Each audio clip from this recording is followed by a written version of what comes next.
Upgrading Silver Morning with a new diesel heater, we chose the VVKB 2.5 kilowatt Apollo 1 heater to replace our 20-year-old model. We were looking for a more powerful heater and wished to retain the 60mm ducting. Let's see what we did and how we got on. The heater comes with everything needed to install and maintain the heater. An overview of the heater installed in the cockpit locker with the main components. We'll look at the individual components in more detail. The exhaust gets hot enough to burn you, your fenders or anything else it touches, so it's really important it is adequately insulated.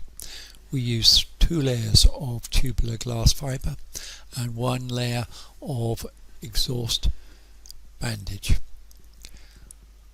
Anchor the insulation with cable ties or monol rigging wire. The silencer also gets pretty hot and should be properly supported and insulated if necessary.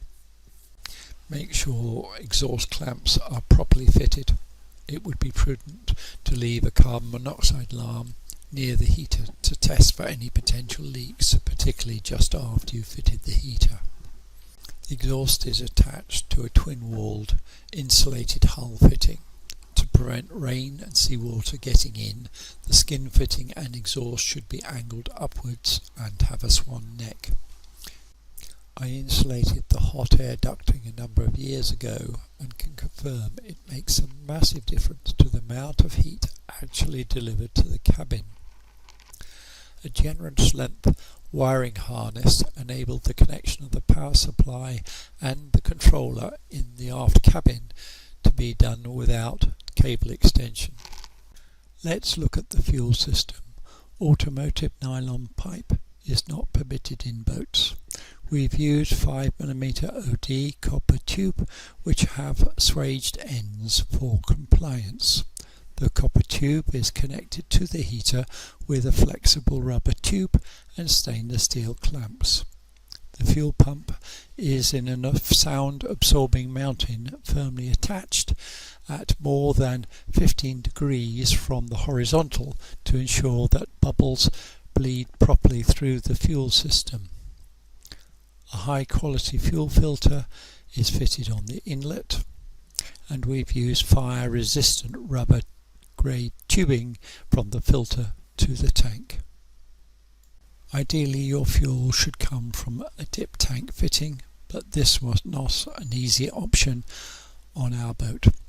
A T-fitting off the main engine supply is not liked by insurance companies, so we fitted a small independent tank using a go-kart ponent and made a simple glass fibre tray to hold it in place. The tank can be lifted into the cockpit for smell-free filling. Let's look at the startup sequence. Turn on power, fan, and then heater. Power to the glow plug is ramped up and is normally maintained at about 7 amps, but may in exceptionally cold conditions peak at briefly 9 amps. This is maintained for 1.5 to 2 minutes depending on conditions. Power to the glow plug is diminished. Unassisted combustion is maintained and slowly the air and fuel are increased as the heater combustion and output ramps up and is increased until the heater is brought up to full power. The heater is now approaching its full startup capacity and is running at high output with 2 kilowatts of heat, and if we look at our controller you can see there are 4 bars representing the high level of heat output.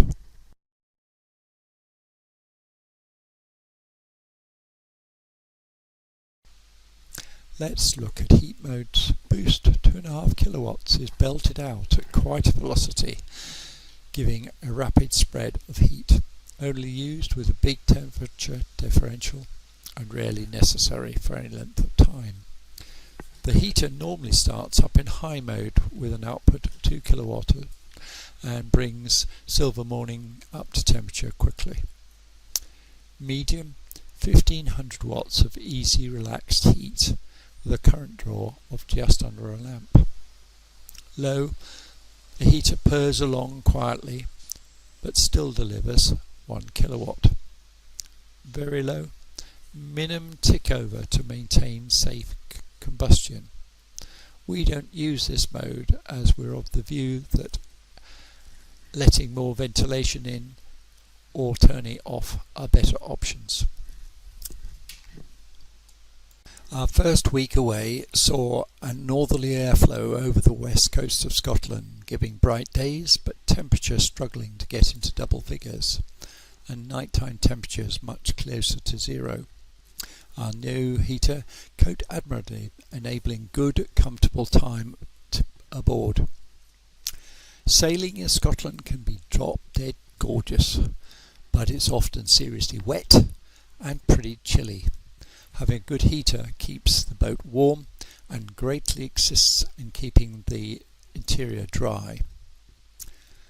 For more information, see the numerous videos on the VVKB website.